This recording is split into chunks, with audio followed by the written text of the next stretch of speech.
Manajemen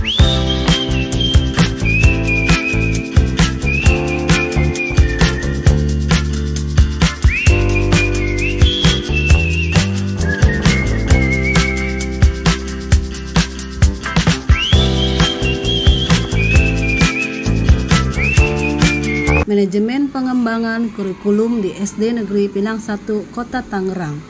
Selamat datang di video kami yang membahas tentang Project Based Learning di SD Negeri Pinang 1, Kota Tangerang. Pada kesempatan ini, kami akan mengungkapkan bagaimana sekolah ini mengimplementasikan model pembelajaran berbasis proyek dalam rangka mendukung pengembangan kurikulum yang lebih dinamis dan relevan bagi siswa. PBL merupakan metode pembelajaran yang menekankan pada keterlibatan aktif siswa dalam merancang dan melaksanakan proyek yang tidak hanya meningkatkan pemahaman mereka terhadap materi, tetapi juga mengembangkan keterampilan abad 21 seperti kreativitas, kolaborasi, dan pemecahan masalah. Melalui video ini, kami akan melihat lebih dalam bagaimana SD Negeri Pinang 1 mengelola dan mengembangkan kurikulum untuk mendukung implementasi PBL, serta dampaknya terhadap proses belajar mengajar di sekolah ini. Kami juga akan menyoroti bagaimana para pendidik di SD Negeri Pinang 1 berkolaborasi untuk menciptakan lingkungan pembelajaran yang inovatif, agar siswa tidak hanya siap dengan pengetahuan, tetapi juga siap menghadapi tantangan masa depan. Mari kita simak bersama bagaimana manajemen pengembangan kurikulum di SD Negeri Pinang 1, Kota Tangerang menjadi contoh nyata keberhasilan integrasi antara pembelajaran berbasis proyek dan kurikulum yang berfokus pada kebutuhan siswa masa kini.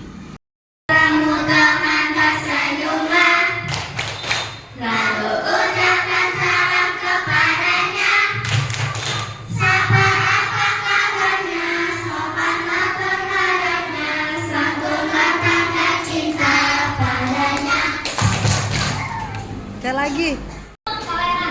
Takluk toleransi. Aku berbeda, kamu berbeda, kita sama, itu biasa.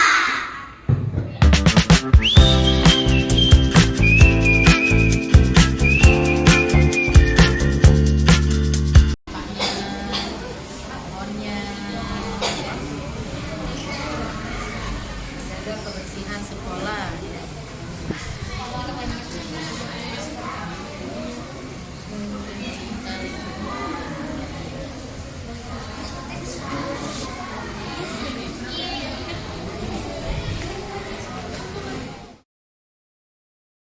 Subscribe dulu ya supaya bisa melihat video kami berikutnya. Nah, sebenarnya sendi itu apa ya? Sendi merupakan hubungan antar tulang dalam tubuh yang membuat tulang-tulang dapat berfungsi sebagai suatu sistem rangka. Sendi berdasarkan sifat gerakannya dibedakan menjadi 3 loh, yaitu sendi mati atau sinertrosis, sendi kaku atau amfiotrosis. Assalamualaikum warahmatullahi wabarakatuh. Waalaikumsalam warahmatullahi wabarakatuh. Haji hari ini Alhamdulillah sehat. kelihatannya seger dan cantik sekali. Baik, ada beberapa pertanyaan yang akan saya sampaikan terkait Ibu tadi sebagai pengawas. Pertama adalah bagaimana peran pengawas dalam memastikan pelaksanaan kurikulum mereka di sekolah dasar berjalan dengan efektif. Ibu sebagai pengawas, peran pengawas di sekolah itu untuk melaksanakan kurikulum merdeka, maka memberikan arahan binaan terhadap guru-guru dan kepala sekolah. Dan selain itu juga kita memberikan bimlat atau IHT di sekolah agar pelaksanaan kurikulum ini berjalan dengan lancar, terutama terhadap guru-guru untuk melaksanakan pembelajaran di sekolah. Nah, kurikulum itu dalam penerapannya terdapat dalam Permendikbudristek nomor 12 tahun 2024. Maka dari itu kita melaksanakan penerapan kurikulum di sekolah itu berjalan lancar dan guru-guru juga paham bisa memahami. Baik, Bu Haji, lanjut ke pertanyaan berikutnya, yaitu apakah tantangan yang sering dihadapi sekolah dasar dalam mengimplementasikan kurikulum merdeka ini, dan bagaimana peran pengawas untuk membantu mengatasi hal tersebut? Untuk peran pengawas membantu pelaksanaan kurikulum mereka di sekolah, banyak tantangan-tantangan yang dihadapi guru dan kepala sekolah, terutama dalam menyusun TP dan ATP yang dituangkan dari CP. Mereka juga susah untuk menyusunnya, dan kadang-kadang mereka juga menuangkan ke Prota dan Promes juga susah. Masih ada guru yang belum bisa menghitung cara melaksanakan Promes. Kemudian dalam pelaksanaannya kita harus sebagai pengawas, perannya itu memberikan binaan, arahan, melaksanakan workshop, IHT terhadap guru-guru agar guru-guru paham dan bisa melaksanakan pembelajaran di sekolah.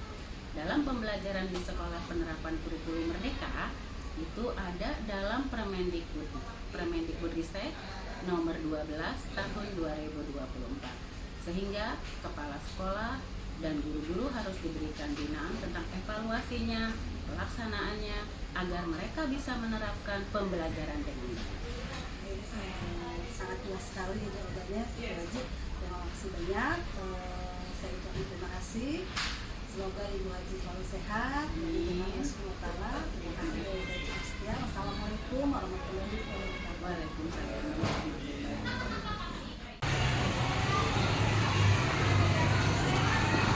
Halo, assalamualaikum. Boleh kenalan?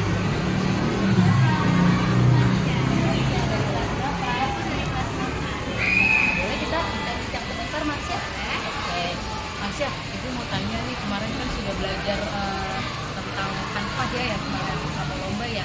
Nah, yang mau Ibu tanyakan, gimana sih pengalaman kamu pada saat kamu mengerjakan kanvas itu dalam pembelajaran? Pengalaman aku bisa membuat poster, aku juga buat poster. Kalau pengalaman aku sih itu seru banget, karena tempat-tempat kecil. Ya bisa apa namanya bisa gerak-gerak, juga banyak sekali apa namanya template-template kanvas tuh yang lucu-lucu, yang bagus-bagus gitu. Jadi kita tinggal menyesuaikan ya apa yang mau kita pilih. Di situ banyak banget, kita tinggal ketik seperti itu ya. Terus gimana perasaan Marsya pada saat belajar menggunakan kanvas? Perasaan aku senang banget karena melihat dalam-dalam lucu. Terus itu juga bisa buat tambah wawasan aku. Oh gitu, artinya menarik banget ya, bisa menambah wawasan pelajaran juga ya. Jadi kita mengerjakan apa-apa nggak manual, kita bisa memanfaatkan teknologi dengan media Canva dalam pembelajaran ya. Oke, terima kasih Marsya atas waktunya, tetap semangat belajar ya. Terima kasih. Assalamualaikum warahmatullahi wabarakatuh. Waalaikumsalam. Apa kabarnya ini hari ini? Alhamdulillah baik, sehat dan tetap semangat. Alhamdulillah, tetap semangat kita ya. Kalau cantik sekali Bu kepala sekolah kita sampai ini. Soalnya Bu, saya mau bertanya nih, ada yang saya tanyakan. Gurunya tuh sangat bagus, itu juga sangat berprestasi.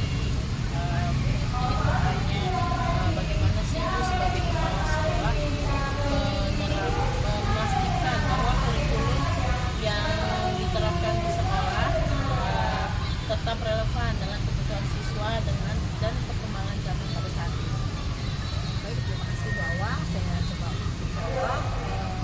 Saya sebagai kepala sekolah di ini tentunya memastikan bagaimana kurikulum yang terbaru ya, kita kurikulum merdeka ini dilaksanakan di sekolah kami. Saya memastikan kepada tim pengembang kurikulum yang ada di sekolah bagaimana pencapaian dari pembelajaran tersebut sudah relevan dengan kurikulum yang sekarang ini. Tentunya kita melakukan evaluasi dan juga selain itu saya juga sebagai kepala sekolah memastikan bahwa dengan pengembangan kurikulum ini yang memang berbasis teknologi ya untuk dunia pendidikan sekarang, saya memastikan bahwa guru-guru saya itu harus sudah bisa untuk menggunakan alat media teknologi digital untuk apa ya, untuk diterapkan dalam pembelajaran di kelas gitu. Karena sekarang anak-anak juga sudah melek teknologi, sudah pintar, masa gurunya kalah gitu dari muridnya. Makanya saya juga harus kita intensif ya pada tubuh saya sejauh mana guru-guru itu menggunakan